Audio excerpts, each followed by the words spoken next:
체포영장의 일반 법리 설명드리고 있었어요. 체포영장에 의해 체포한 피의자를 구속하고자 할 때에는 체포한 때로부터 48시간 이내에 검사에게 구속영장을 신청하거나 판사에게 구속영장을 청구하여야 하는 것이에요.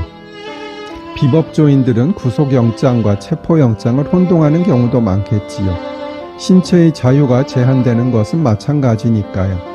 다만 만약 죄가 경미한 경우, 즉 다액 50만 원 이하의 벌금, 구류 또는 과료에 해당하는 사건에 관하여는 피의자가 일정한 주거가 없는 경우 또는 정당한 이유 없이 출석 요구에 응하지 아니한 경우에만 체포영장 발부가 가능하다고 규정되어 있어요. 다음에는 과연 윤 대통령에 대한 체포영장이 문제가 없는지 저희 법률적인 견해를 설명드려 볼게요. 오늘은 윤 대통령에 대한 체포영장의 문제점에 대해 말씀드릴게요. 지난번 설명드린 바와 같이 저는 좌파 우파의 어느 쪽의 견해가 아니라 법률가로서의 의견을 드리는 것이에요. 첫째, 일단 공수처에서는 내란죄 수사를 할 수가 없음이 공수처법에 의하면 명백하다고 보입니다. 공수처는 직권남용죄의 관련 사건으로 내란죄를 수사할 수 있다고 주장하는 것으로 보이는데, 대통령은 재직 중 직권남용으로는 소추, 즉 수사, 기소, 재판 어느 것도 받으면 안 되는 것이에요. 대통령의 불소추 특권에 대해서는 지난번에 여러 번에 걸쳐 자세히 설명드렸어요. 그래서 관련 사건으로 내란죄를 수사할 수 있다는 주장은 법률가의 입장에서 보면 상당히 문제가 있고, 따라서 그 체포영장도 효력이 문제될 가능성이 상당히 있습니다.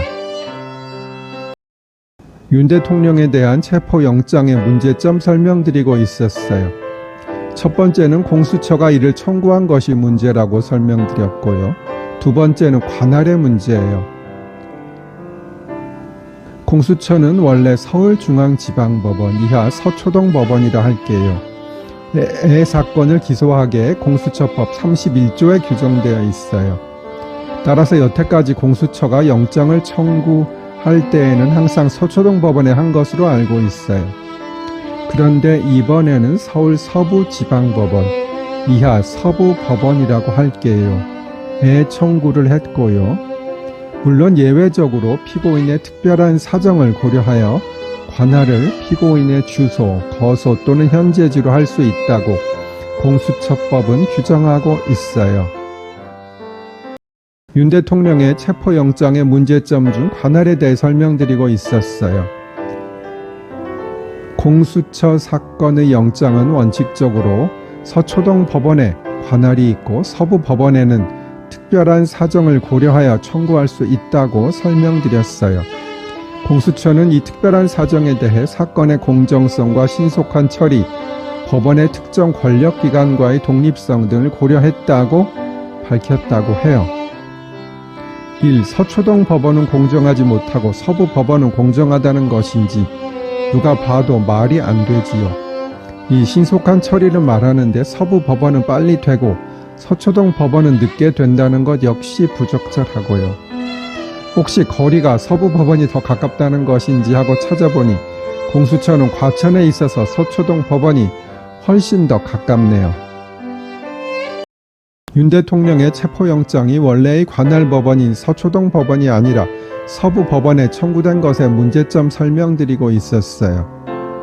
3. 법원의 특정 권력기관과의 독립성을 고려했다고 하는데, 그렇다면 서초동 법원은 대통령으로부터 독립적이지 못하고 서부 법원은 대통령으로부터 독립적인 것인지, 이에 대한 공수처의 해명도 제대로 된 근거가 될 수 없어요. 욕을 먹을 해명을 한 것이지요. 그리고 특별한 사정을 고려하더라도 피고인의 1. 주소, 2. 거소, 3. 현재지로 할 수 있는 것인데, 윤 대통령의 주소와 거소는 서초동 아크로비스타인 것으로 알고 있어요. 따라서 서초동 법원 관할이에요. 물론 윤 대통령은 지금은 용산 관저에 계시니 현재지는 용산이 맞겠고 용산 관할은 서부법원이 맞긴 하지요.